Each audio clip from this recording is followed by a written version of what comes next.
Hello students, welcome to bank exams today. I'm again live with on my another video on Yojana magazine January 2020. So let's start our today's session with the first question. The Women-led Water Sanitation, Hygiene and Resilient Practices Project or WSHAP was implemented in 2018 in which Indian state to enhance water, livelihood and food security in drought-prone blocks of the state. And the options are A. Madhya Pradesh, B. Kerala, C. Maharashtra or it's D. Gujarat. And the answer is option C. Maharashtra. Women-led Water Sanitation, Hygiene and Resilient Practices Project, which is also called as WSHAP, was implanted in the year 2018 in Maharashtra just to enhance the water, livelihood and food security in the drought-prone blocks of the state. WSHAP basically work in a manner such as it was working in the 50 villages from each of the two blocks across the 100 villages that were selected as vulnerabilities or involved in 10,000 household projects. The women community leaders like Arogya Sakhis were also selected and were trained by UNICEF to promote the hygiene, water security and also to bring the climate resilient agricultural practices. The task force of community leaders were also established in each village just to raise the awareness and to give the knowledge to pertinent issues. And WSHAP also focused on the water budgeting, which involves understanding a household or the overall water requirement in a family according to the number of the members of the family, their major areas of using the water, and the also identifying the areas where you can reuse the water. So moving towards the next question. Which ministry spearheaded the Kayakalp initiative of the Government of India?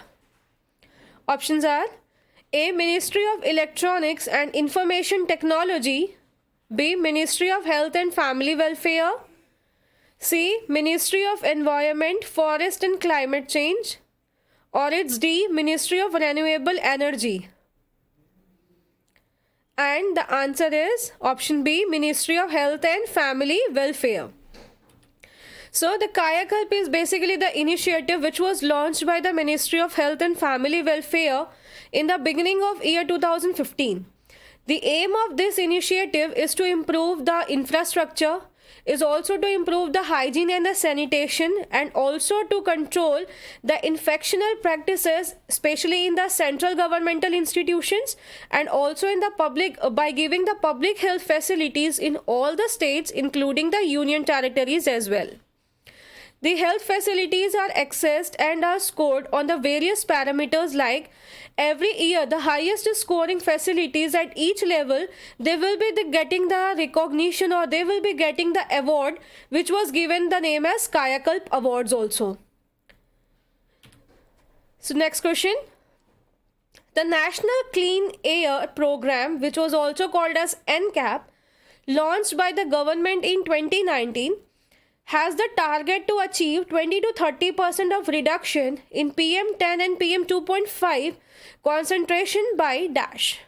And the options are A. 2030, B. 2028, C. 2026 or it's D. 2024. And the answer is option number D, that is 2024. So, the government has launched the NCAP as a long-term or a time-bonded national level strategy just to achieve the 20 to 30% of reduction in PM10 and PM2.5 by the year 2024. And with the overall objective of NCAP is to comprehend the mitigation actions for preventing or for controlling the air pollutions, and also to maintain the quality of the air by monitoring network across the country. Basically, the NCAP, it is a midterm or a 5-year action plan which involves all the three level of government, like we can say the central level government, and at the state governments and the local bodies are also involved in this. Next question.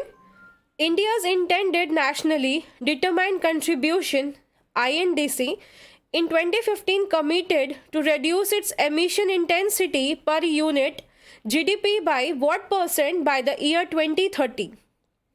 Options are A 20 to 25%, B 33 to 35%, C 42 to 45%, or it's D 90 to 95%.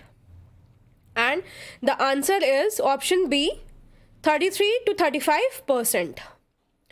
The intended nationally determined contribution INDC was announced as a new climate plan in 2015 with a target to set or to install 175 gigawatts of renewable energy capacity by the year 2022 by increasing its share in the non-fossil based energy from 30 to about 40% in the year 2030. And they also committed to reduce its emission intensity per unit GDP by 33 to 35% by the year 2030. So, in which year India ratified the Paris Climate Change Deal, which calls on countries to combat climate change and limit global temperature rise to well below 2 degrees Celsius. Options are year 2014, B 2015, C 2016, or it's D 2017. And the answer is option C 2016. So India inked Paris Climate Change Deal on 2nd of October 2016, which calls on the countries to combat the climate change and also to limit the global temperature rise to well below 2 degrees Celsius. Here, the main points of these agreements were they have to keep the global temperature well below 2 degree and they have to put the efforts just to limit it or to maintain the temperature at 1.5 degrees Celsius. And they have to peak the greenhouse gas emissions as soon as possible to achieve a balance between the sources and the sink of greenhouse gases. Then, to review the process, they have to review the progress also in every 5 years. Next question. The 25th session of Conference of Parties under the UN Framework Convention of Climate Change was held in A. Spain, B. Canada, C. India, or it's D. Brazil. And the answer is option A. Spain. The session was held in Madrid, Spain on 10th of December, year 2019. Here, the Chile has cancelled the presidency of the COP and it was rescheduled to be held in Spain. So, here the central mandate of the COP25 is to be prepared the way for the full implementation of the Paris Agreement in the post-2020 period. Next question. India has reduced the emissions intensity of GDP by -% as said recently by the Union Minister of Environment, Forest and Climate Change Prakash Javadekar at the 25th UNFCCC COP25. Options are A 15%, B 21%, C 30%, or it's D 33%. And the answer is option B 21%. So in Paris Climate Change Deal signed by India on 2nd of October 2016, India pledged to reduce its emission intensity by 33 to 35% by the year 2030. On addressing the 25th session of Conference of Parties under the UN Framework Convention of Climate Change, here Prakash Javadekar has said that India will reduce emission intensity of its GDP by 21% and is on track to achieve the goal of 35% of emission as it was promised in Paris. Next question. At present, what is the total installed capacity of renewable energy in India? Options are A 55 gigawatt, B 75 gigawatt, or it's C 84 gigawatt, or option D 92 gigawatt. And the answer is C 84 gigawatts. The installed capacity of renewable energy in India, it was recorded as 83.4 gigawatt on 31st of October 2019, while wind energy counts for 37 gigawatts and solar was counted as 31.7 gigawatts. So, India's renewable energy capacity has already crossed 84 gigawatts marked by the end of the year 2019, as it was released by the Ministry of New and Renewable Energy. Next question. Which among the following is not a basic country? Options are A. India, B. Bhutan, C. China, or it's D. Brazil. And the answer is option B. Bhutan. The basic countries are specially a block of 4 large or the newly industrialized country that were Brazil, South Africa, India and China. They had formed an agreement on 28th of November in 2009 where the basic or the ministerialized material meet took place at the 25th change in Madrid, Spain on 10th of December in 2019. Here, the meet was chaired by H.E. Zhao Yingmin. He was the Vice Minister of Ecology and Environment of the People's Republic of China. Here, the meet discussed on the achievements of the basic countries towards the achieving post-2020 agenda of Paris Agreement.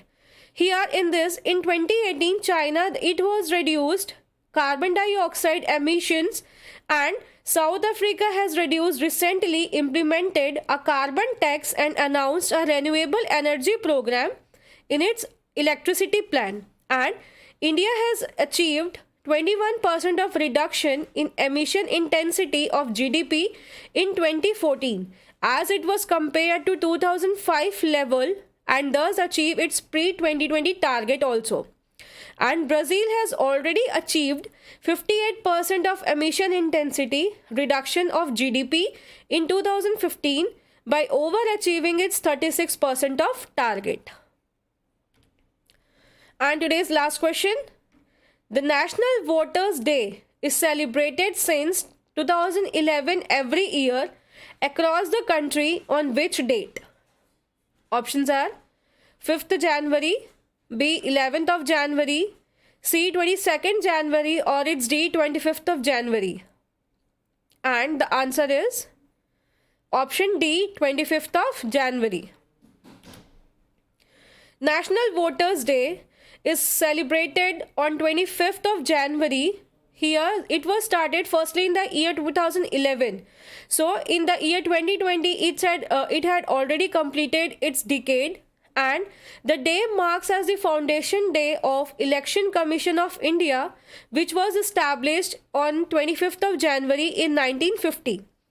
The theme of the day for the year 2020 is Electoral Illiteracy for a Stronger Democracy, and the mandate of universal equal suffrage emanates from Article 26 of the Constitution of India. And the Constitution Act 1988 has also reduced the voting age of 18 years. So that's all for the day. Thank you and have a nice day.